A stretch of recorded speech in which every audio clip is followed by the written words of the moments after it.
자조론, 셀프헬프, 세뮤얼 스마일즈.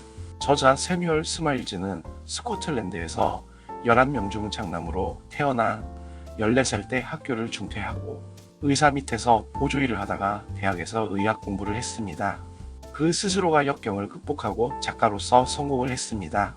이 책은 자조 정신을 통해 역경을 극복하고 성공과 행복으로 이룰 수 있음을 보여주며 최근에 인기를 끌고 있는 데일 카네기 또는 나폴레옹 힐의 저서들의 어머니 격의 책입니다. 일본에서는 21세기 일본 국민의 필독서로 추천할 정도였으며 자기계발서의 효시입니다. 꼭 읽어보길 바라는 마음으로 이 책을 선정했습니다. 자, 그럼 시작해 볼게요. 하늘은 스스로 돕는 자를 돕는다. 헤번 헬프스 도주 후 헬프 댐셀브즈. 이 한 문장으로 대표되는 것이 자조로, 즉 셀프 헬프이다. 성공하는데 필요한 것은 뛰어난 재능보다는 결심이다. 성취하겠다는 결심 자체가 성취이다. 모범을 보이는 일은 입으로 가르치는 것은 아니지만 가장 유력한 교육 방법 중 하나이다. 인격은 최상의 인간성이며 개인 안에 구체화된 도덕적 질서이기도 하다. 1장 자조정신. 스스로 하는 것만이 성공과 부를 얻는 길이다. 노예는 제도를 믿고 자신을 믿지 않는다. 일할 의욕이 일할 시간을 만든다. 향락을 비우는 부자들은 위대하다. 구두 닦기가 운명이라면 최고의 구두 닦기가 되어라. 2장 산업을 주도하는 힘. 발명품의 99%는 근면의 산물이다. 완전하지 않다면 100년 걸려 만든 것이라도 분해하라. 인덕을 쌓는 것도 성공의 자질 중 하나이다. 누구도 부인하지 못할 가치가 있다면 성공은 시간 문제이다. 3장 위대한 도공들. 앞서고 싶다면 기꺼이 불편을 감수하라. 4장 몰입과 인내. 평범한 몰입이 비범한 재능보다 낫다. 5장 도움과 기회. 무시해도 될 만큼 사소한 일이란 없다. 참아라. 세상이 바뀔 것이다. 6장 예술가들. 일에서 얻는 즐거움이 최고의 보상이다. 허드레질도 자기 수양의 한 과정이다. 근면이 바로 실력이다. 7장 산업과 귀족 계급. 바르기 때문에 더 강한 부와 권력의 지혜. 노동 말고 부와 권력의 다른 원천은 없다. 지칠 줄 모르는 활동력을 길러라. 8장 활동력과 용기. 한 스파르타인은 아들이 자신의 검이 짧다고 불평을 하자 이렇게 충고했다. 거기에 한 걸음을 더 보태거라. 9장 비즈니스. 일이 이루어지길 원한다면 직접 가서 처리하라. 일을 그르치려면 다른 사람을 보내라. 10장 돈과 인생. 미래의 이익을 위해 현재의 만족을 포기해라. 세상의 모든 업적은 저축하는 사람들의 열매이다. 철학은 돈을 더욱 힘있게 만든다. 소비는 미덕? 거짓말이다. 칼에 죽는 육체보다 돈에 죽는 영혼이 더 많다. 11장 자기 수양. 쾌락에 대한 최고의 약은 일에 대한 열중이다. 12장 인생의 모범. 교육은 모범의 문제이다. 13장 인격. 최고의 자산. 인격과 명예. 인격자와 독재자는 습관에 따라 좌우된다. 이 목차 중 제가 중요하다고 생각하는 부분을 좀 더 들어가 보겠습니다. 제1장 자조정신. 좋은 일에 실패한 것은 그 자체가 명예가 되지만 나쁜 일에 성공한 것은 불명예가 될 뿐이다. 어떤 이름으로 불리든 국민의 개성을 짓밟는 정치가 있다면 그것이 바로 독재다. 어느 시대에나 스타가 있게 마련이지만 이름 없는 평범한 사람들 역시 인류의 진보에 기여해왔다. 전쟁의 역사에서는 장군의 이름만 기억될 뿐이지만 그 승리의 뒤에는 수많은 병사들의 영웅적 행위가 있었다. 인생도 결국 병졸들의 전투이며 그들은 어느 시대에나 가장 위대한 일꾼들이다. 학문은 스스로 그 쓰임새를 가르쳐주지 않는다. 세상사를 잘 관찰하면 학문이 필요 없으며 학문보다 더 나은 지혜를 얻는다. 다른 사람의 도움도 중요하다는 사실도 인정해야 한다. 모순처럼 들릴지 모르지만 씩씩한 종속과 씩씩한 독립, 씩씩한 타인, 의존과 씩씩한 자기 의존이 함께 해야 한다. 제5장 도움과 기회. 사소한 것들이 모여 작품이 완성이 된다. 완성이란 결코 사소한 일이 아니다. 그들이 보통 사람과 다른 점은 바로 관찰력에 있다. 러시아 속담에서는 관찰력이 없는 사람은 숲속을 거닐어도 땔감을 발견하지 못한다라고 했다. 솔로몬은 지혜로운 자는 눈이 밝고 어리석은 자는 어둠 속을 걷는다 라고 말했다. 우리는 눈뿐이 아니라 마음으로도 사물을 본다. 생각 없는 사람이 아무것도 보지 못하는 상황에서도 안목이 있는 사람은 눈앞의 현상을 꿰뚫어 보고 차이점에 주목하고 비교하여 근본 원리를 깨닫는다. 천재성을 평범한 정신력이 우연찮게 특정한 방향으로 움직이도록 고정된 마음이라고 규정했다. 스스로 길을 찾기로 결심한 사람은 기회를 발견하게 되어 있다. 만약 기회를 발견하지 못한다면 스스로 기회를 만들 것이다. 우리가 그들에게서 얻을 수 있는 교훈은 편의보다는 필요가 발명의 어머니라는 것이다. 내가 원하는 모든 것을 배우기 위해 24개의 알파벳 말고 무엇을 더 알아야 하는가? 나머지는 몰입과 인내, 그리고 기회를 부지런히 이용하는 자세가 해결해 줄 것이다. 내 원칙은 일을 시작하기 전에 그 일이 실제로 유익한 일인지 신중하게 자문하는 것이다. 유익한 일이 아니라면 시도하지 않고, 유익하다면 설령 힘들고 고통스럽다 해도 이루어내고야 만다. 그래서 일단 시작한 일은 끝을 볼 때까지 결코 중단하지 않는다. 체육장 예술가로 성공하기 위해 천부적인 재능은 자기 수양을 통해 완성된다. 아무리 재능을 타고났다 하더라도 예술 활동은 지속적인 노동이다. 천재성이 있다면 근면함으로 그 천재성을 향상시킬 수 있고, 천재성이 없다면 근면함으로 그 공백을 메울 수 있다. 미술은 형체와 색깔의 시이며 음악은 자연의 소리로 이루어진 시이다. 제7장 산업과 휘족 계급. 태양이 일생 동안 무상으로 나를 환하게 비춰주는 점을 고려해 볼 때 나와 함께 이 세상을 살며 자신들의 근면으로 내 재산을 불리는 것을 도와준 사람들의 복지를 증진하는데 그간 모은 재물의 일부분을 쓰지 않는다면 참으로 배은망덕한 일이 될 것이다. 제8장 활동력과 용기. 어느 날 치안 판사의 의자를 평소보다 더 신경 써서 고치는 목수를 보고 누군가 그 이유를 물었다. 그러자 목수는 이렇게 대답했다. 내가 여기 앉게 될 때 편하기 위해서요. 놀랍게도 그 목수는 훗날 치안 판사가 되어 그 의자에 앉았다. 한 스파르타인은 아들이 자신의 검이 짧다고 불평을 하자 이렇게 충고했다. 거기에 한 걸음을 더 보태거라. 제구장 비즈니스.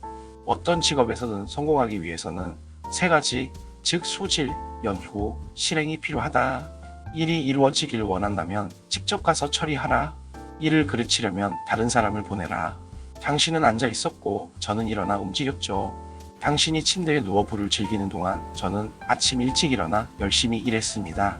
시간을 자신의 소유지에 빗대곤 했다. 개발하지 않는 땅은 아무 가치도 없지만 제대로 활용한다면 부지런한 농부는 기필코 보상을 받는다. 시간의 경제적 활용은 여가 시간을 얻을 수 있는 진정한 길이다. 시간에 쫓겨다니는 게 아니라 시간을 벌면서 말이다. 넬슨 내가 성공을 거둘 수 있었던 이유는 언제나 15분 정도 앞서 일을 처리해 왔기 때문이다. 시간의 가치를 제대로 인식할 때 시간 엄수의 습관을 기를 마음이 생기게 된다.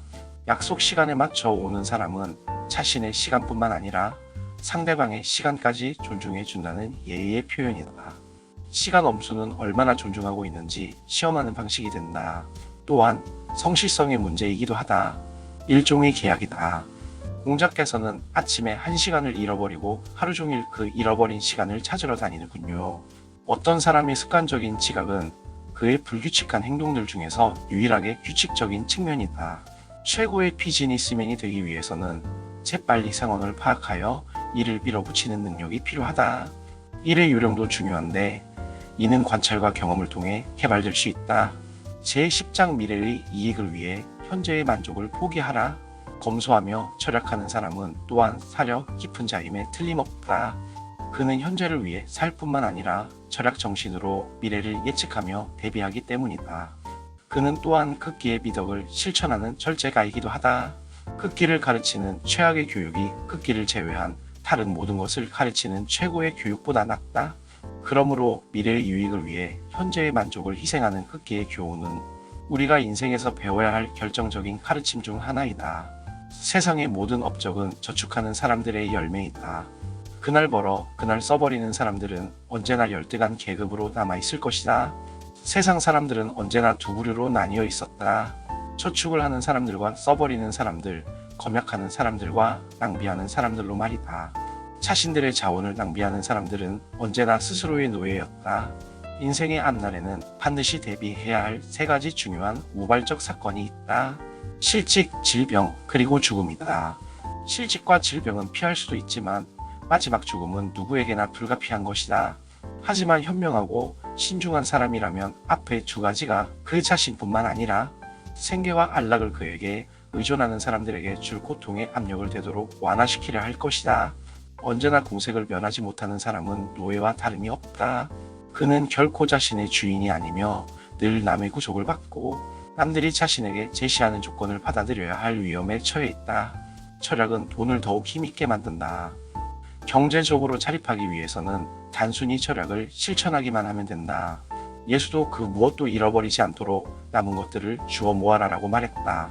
철학은 또한 미래의 유익을 위해 현재의 만족을 거부하는 것을 의미하기도 하는데, 이런 관점에서 그것은 동물적 본능에 대한 이성의 지배를 나타낸다. 철학은 남에게 아낌없이 베풀 수 있는 최고의 여유를 제공한다는 점에서 인색함과는 전혀 다르다. 철학은 신중의 딸이요 절제의 여동생인 동시에 자유의 어머니이다. 사람은 자기 수입에 맞게 살아야 한다. 그 실천이 바로 정직의 핵심이다. 비록 남에게 잘 베푸는 스타일이긴 하지만 이들 낭비꾼들은 결국 궁지에 몰려 비열한 짓을 저지르게 된다. 자신들의 소득을 예견하고 그런 미래를 담보로 돈을 끌어 쓰다가 결국 빚과 채무 관계에 얽매여 자유롭고 독립된 인간으로서의 행동에 심각한 제약을 받게 된다. 베이컨의 교훈 중에는 절약할 필요가 있을 땐 자잘한 벌이를 위해 기굴해지기보다는 사소한 저축을 시도하는 편이 낫다는 말이 있다. 스스로 자신의 친구가 되지 못하면서 어떻게 남들이 자신의 친구가 되길 바랄 수 있겠는가? 절제된 삶을 사는 사람들은 늘 남을 도와줄 여유를 갖게 마련이지만, 방탕하고 경솔하게 살아가는 사람들은 가진 것을 모두 써버리기에 누군가를 도와줄 여유가 없다. 빈자루는 똑바로 서 있을 수 없다는 속담처럼 빚을 지은 사람이 올바르게 산다는 것은 불가능하다. 거짓말은 빚을 타고 다닌다. 처음 빚을 지게 된 날을 자신이 몰락하기 시작한 날로 잡고 있다.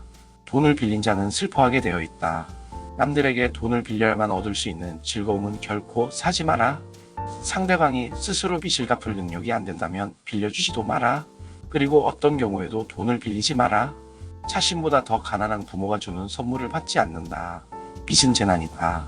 초년기의 빚은 파멸의 원인이다. 부채를 귀찮고 불편한 일로만 받아들이지 마라. 그것은 일종의 재난이다. 하나는 선행을 쌓을 수 있는 많은 수단을 빼앗고 현실적으로나 도덕적으로 하게 저항하지 못하는 무능력 상태를 만들기 때문에 모든 고매한 수단들을 사용해 반드시 피해야 한다. 빚지지 않는 것을 첫 번째 관심사로 삼아라. 당면 과제를 직시하고 수입과 지출을 꼼꼼히 기록해 두는 것은 모든 사람의 필수적인 의무이다. 절약을 하려면 삶의 규모를 자신의 수입보다 낮은 수준으로 끌어내려야 한다. 하지만 이것은 수입에 알맞게 세워진 계획이 충실히 이행됐을 때에만 가능한 일이다. 나는 지불할 돈은 손수 지불하는 것을 원칙으로 삼고 있다. 빚은 사람을 노예로 만든다. 진정한 영광은 극기에서 비롯된다. 주기도문에 나오는 우리를 유혹에 빠지지 말게 하시고라는 말에는 인간에 대한 완벽한 지식이 담겨 있다. 씩씩하게 저항하라. 그러면 최초의 결단이 평생 힘이 되어줄 것이며, 그러한 결단이 반복되다 보면 어느새 습관이 될 것이다. 정신적 퇴보, 다시는 지적 능력을 희생하면서까지 술을 마시지 않겠노라고 단단히 결심했다. 소비는 미덕? 거짓말이다. 빚을 지고 일어나기보다는 저녁을 먹지 않고 잠자리에 드는 게 낫다. 술고래와 대식가는 가난해질 것이며 졸음은 인간에게 넉마를 입힌다. 자기 일에 근면한 삶을 찾고 있는가? 그는 왕 앞에 서게 되리라. 칼에 죽는 육체보다는 돈에 죽는 영혼이 더 많다. 노년에는 자기 자신뿐만 아니라 남들에게 삶의 위안과 경제적 자립을 제공하는 것이 훨씬 명예롭고 권할 만한 삶이다. 과도한 저축 습관이 몸에 배게 된다. 그리하여 젊은 시절에는 단순한 절약이었던 것이 노년에는 탐욕으로 변질되고 삶의 의무는 악습으로 둔갑한다. 이 모든 죄악의 뿌리는 돈 그 자체가 아니라 돈에 대한 애착이다. 고귀한 동기와 목표가 돈을 더욱 가치 있게 한다. 돈벌이 이상의 고귀한 동기를 갖지 못한 사람은 큰 부자가 되어서도 여전히 불행의 그늘을 벗어날 수 없다. 무기는 도덕적 가치의 증거가 될 수 없기에 그것의 화려함은 마치 반딧불이 갯동벌레의 모습을 비추주듯 부자의 무가치함을 밝혀줄 뿐이다. 많은 재산을 상속받은 젊은이는 삶이 너무 편해서 이내 질리기 십상이다. 그의 유일한 노동은 시간 죽이기이니 참으로 비참하고 고달픈 노동이로다. 재물의 소유에는 책임이 뒤따른다는 사실을 유념한다면 자신보다 못한 처지에 놓인 사람에 비해 일에 대한 소명감을 더 깊이 느낄 법하다. 나의 부귀는 재산이 많은데 잊지 않고 욕심이 적은 데 있다. 사도 바울의 디모데 전서 5장 8절 누구든지 자기 친족 특히 자기 가족을 돌아보지 아니하면 믿음을 배반한 자요 불신자보다 더 악한 자니라. 요한복음 6장 12절 오병이어의 기적을 일으키신 후 그리스도는 제자들에게 남은 음식을 모아오라고 하셨는데 그렇게 해서 모인 음식이 12바구니에 달했다. 제11장 자기수양. 자기수양에서는 자기수양을 통해 참된 지식을 얻는 데 있어 끈기와 활동력을 습관화하는 것이 얼마나 중요한지를 설명하고 있다. 열등생이 끈기와 집중력을 갖고 있다면 자신보다 똑똑하지만 그런 차질이 없는 학생들보다 앞서 나갈 수 있다. 그들은 천천히 하지만 확실하게 경주에서 승리할 것이다. 이 세상에 진정으로 감탄할 만한 일이 있다면 비록 보잘것없는 재주라도 정직하게 열과 성을 다해 개발함으로써 신의 축복을 받는 것이다. 공부가 정신을 단련시키듯 노동은 육체를 단련시킨다. 건강하지만 게으른 사람은 유혹으로부터 동정을 지키기 어렵다. 온갖 일거리 중에서 육체적인 노동은 유욕의 악마를 쫓아내는데 가장 큰 효과를 발휘한다. 노동자들의 커다란 단점은 그들이 육체적 노동에 종사해야 한다는 것이 아니라 너무 그 일에 빠진 나머지 정신적이고 지적인 능력을 무시하게 된다는 것이다. 유한 계급의 젊은이들은 노동을 노예 신분과 연관지도로 교육받고 그것을 기피하기 때문에 실제로는 무지한 사람들이 된다. 재주와 솜씨는 수고를 통해서만 얻어진다. 철이 뜨거울 때뿐만 아니라 그것이 뜨거워질 때까지 내리쳐야 하는 것이다. 한 번에 한 가지 일을 잘하는 사람은 한 번에 모든 걸 하려는 사람보다 더 많은 일을 해낸다. 공부 조급증이야말로 우리 세대가 겪은 정신질환이다. 일자리가 있다는 것은 행복하다는 증거이다. 녹슬어 못쓰게 되기보다는 달고 달아 못쓰게 되는 편이 낫다. 경험은 지혜의 또 다른 이름임을 잊지 마라. 지혜가 이끌지 않는 지식은 악인을 더욱 위험하게 만든다. 많은 사람들이 독서를 통해 교양을 쌓고 있다고 생각하지만 사실 그것은 쓸데없는 시간 낭비에 불과하며 기껏해야 그 시간에 더 나쁜 짓을 안 해서 좋을 뿐이다. 책에서 얻는 경험은 비록 가치 있는 것들이지만 어디까지나 학습의 성격을 벗어나지 못하며 그에 반해 실생활에서 얻는 경험은 그 자체로 그 사람의 지혜가 된다. 행동은 생각하는 대로 나타나게 마련이다. 아래를 보고 있는데 어떻게 위로 올라갈 수 있겠는가? 내가 원하는 모든 것을 배우기 위해 알파벳 20자 이외에 뭘 더 알아야 하죠? 제12장 인생의 모범. 늘 거울이라고 생각하면서 살아라. 가정교육은 대단히 중요하다. 가정에서의 모범은 미래 인류의 인격을 형성하는데 훨씬 더 큰 영향을 미치는 것이다. 부모의 인격은 끊임없이 자녀들을 통해 반복적으로 나타나며 자식이 자신의 미래상이라고 말하는 것이다. 부모가 행할 수 있는 최고의 교육은 어쩌면 당신 자신부터 향상시켜라 라는 말로 요약할 수 있을 것이다. 좋은 동료가 아니면 차라리 갖지 마라. 비열한 무리들과 어울리느니 차라리 혼자 있는 게 낫다는 좌우명을 고수하라. 자신과 수준이 비슷하거나 더 훌륭한 사람들과 어울려라. 인간의 가치는 언제나 그와 어울리는 무리에 따라 결정되기 때문이다.